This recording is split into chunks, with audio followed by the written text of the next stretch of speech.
जानते हो, मैं बिना बात को समझे, बिना गहराई में जाकर मैं सब स्टेज से आपको कहने आए हैं कि हम इन्हें ये चुनाव चोरी नहीं करने देंगे। लगातार एसआईआर का विरोध चल रहा है। इसमें नो डाउट है कि बहुत सारी गड़बड़ी देखने को मिला है। इसी की वजह से विरोध प्रदर्शन बढ़ता ही जा रहा है। उधर तेजस्वी यादव ने जिस तरह से हुंकार लगाया है इलेक्शन कमीशन के खिलाफ, कई सारे विरोध प्रदर्शन किए हैं। उधर राहुल गांधी, खड़गे, हर कोई विपक्ष के नेता इस इलेक्शन कमीशन के जितने भी वोटर आईडी के साथ हेर फेर देखने को मिल रहा है उसका तमाम सूची जारी कर रहे हैं। लेकिन एक अजीबोगरीब घटना घटी जिसको लेकर करके एक तहलका मच चुका है। यानी एक ऐसी सनसनी खबर जिसको लेकर के इलेक्शन कमीशन पे एक तमाचा बनकर रह गया है। यानी सुप्रीम कोर्ट ने उन्हें फटकार लगा दिया है। यानी एक पिता के 48 बच्चे, यह कैसे संभव हो गया? और इलेक्शन कमीशन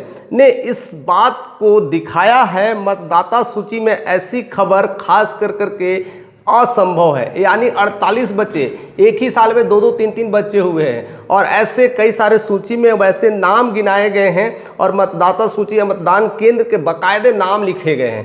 पूरी तरह से लिस्ट तैयार है। इसमें कैसे कोई मान सकता है कि गड़बड़ी है? और यह ऐसे क्षेत्र है जिसका सोच कर करके आपको और लगेगा कि ये हो क्या रहा है। ये ऐसा क्षेत्र जहां से पीएम मोदी वहां से इलेक्शन जीते थे, उनका बनारस क्षेत्र है और बनारस क्षेत्र में ऐसी घटनाएं को अंजाम दिया जा रहा है। ऐसे ऐसे वोटर्स तैयार हो रहे हैं, ऐसे लेकर करके बहुत सारी कहानियां हो रही है। इसलिए सुप्रीम कोर्ट बार बार नोटिस जारी कर रहे हैं और इलेक्शन कमीशन पे फटकार लगाती नजर आ रही है। उधर राहुल गांधी भी फ्रंट फुट पर आकर के बैटिंग कर रहे हैं। वोटरों को काट कर ये बिहार का चुनाव चोरी करें।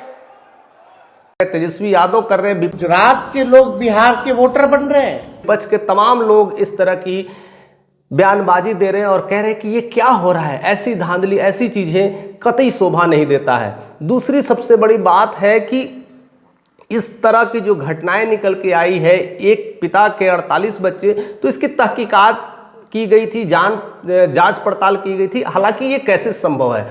इलेक्शंस कमीशंस की गलती हो रही है कि और किसी की गलती हो रही है कि जो बीओ अपॉइंटेड है उसकी गलती हो रही है? इस तमाम चीज़ों की जानकारी ले गई, लेकिन उस जानकारी से एक और कहानी बन के निकल के आता है। वो काफ़ी ट्विस्ट है। वो ट्विस्ट इसलिए आता है कि यह कहानी में जो पात्र है, जो पिता का नाम है राम कमल दास, वो एक कथावाचक है और कथावाचक कथा कहते हैं, उनके बहुत सारे शिष्य बनते हैं। तो ऐसा आरोप और प्रतिरोप लगाया जा रहा है कि उनके शिष्य जितने थे उनको अपने पिता मान लिए हैं। ऐसे 48 शिष्य है वो अपने पिता मानते हैं। चलो भाई मान लेते हैं, कभी कभी गुरु को पिता मान लिया जाता है, लेकिन केवल वोटर आईडी पर ही क्यों?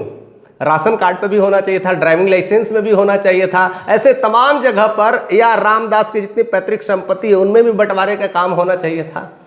एक्चुअली बात नहीं कर सकते, रियलिटी ये है। ऐसे और आने वाला समय में रामदास के और कितने शिष्य बनेंगे, यानी बेटे की लाइन लग जाएगी। ऐसा चीजें लेकर के खुलासा किया जा रहा है और उसे खारिज करने की कोशिश की जा रही है।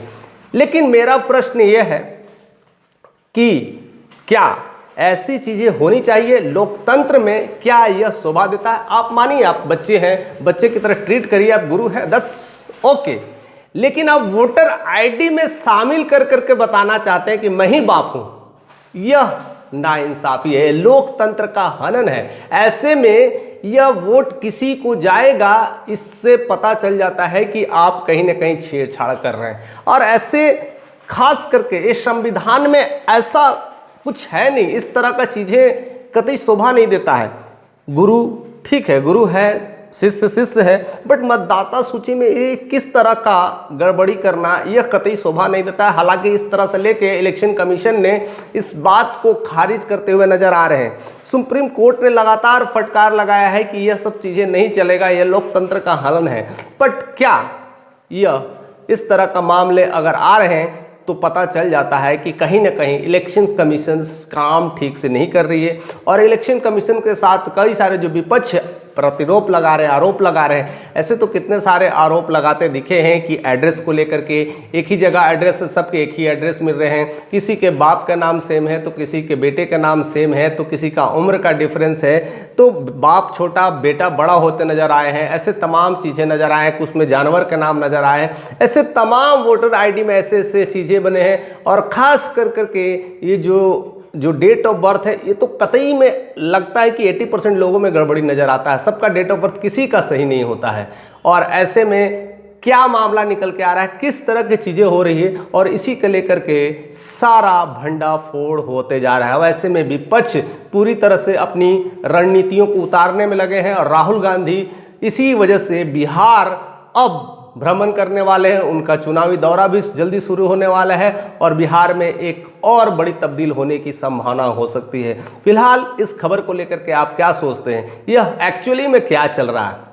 इलेक्शन कमीशन करना क्या चाहती है या बीजेपी करना क्या चाहती है? इस समय बिहार के इलेक्शंस एकदम नज़दीक है, एकदम कह सकते हैं ना बाउंड्री लाइन पर है। और यहाँ पर अब क्या करने वाले हैं, अब क्या दिखाना चाहते हैं? और ऐसे में एक पिता के 48 बच्चे का जो कहानी बन के निकल के आ रहा है, इसके बारे में आप क्या सोचते हैं? ज़रूर अपना कमेंट और राय जरूर दीजिएगा। चैनल पर नहीं तो सब्सक्राइब करके जाइएगा।